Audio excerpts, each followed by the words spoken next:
մենք այսօր իրականացնելու ենք կոլաժային աշխատանք։ Իրար հետ ուսումնասիրելու ենք ինչ բան է կոլաժը։ Ուսումնասիրելու ենք պրակտիկայի մեջ նաև, հա։ Ինչպես է դա տեղի ունենալու, մենք հենց դա էլ անելու ենք։ Ինչ է իրանից նշանակում կոլաժ։ Ֆրանսերեն բառ է, ֆրանսերենով գիտեք։ Ահա։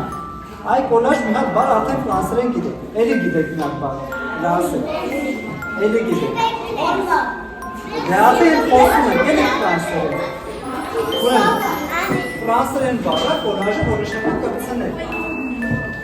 Մենք ինչ ենք անելու։ Մենք տխտերի վրա, որ մենք արդեն ունենք, հա, մեր առաջնված, ես դες կտամ ժուրնալներ, ինչ-որ հին, որ այլ արդեն պետքական չի, ճրված թղթեր, չօգտագործող թղթեր,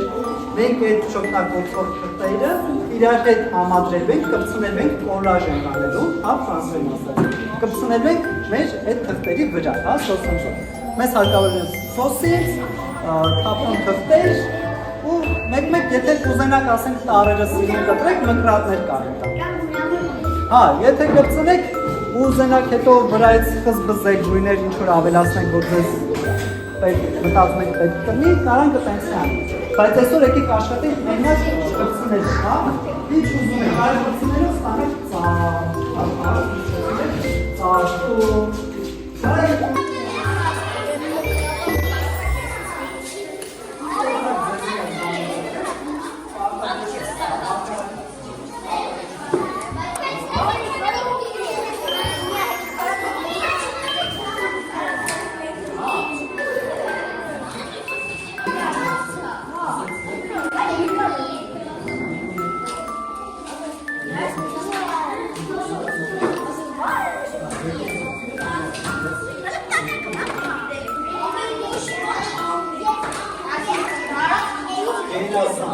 շեդևր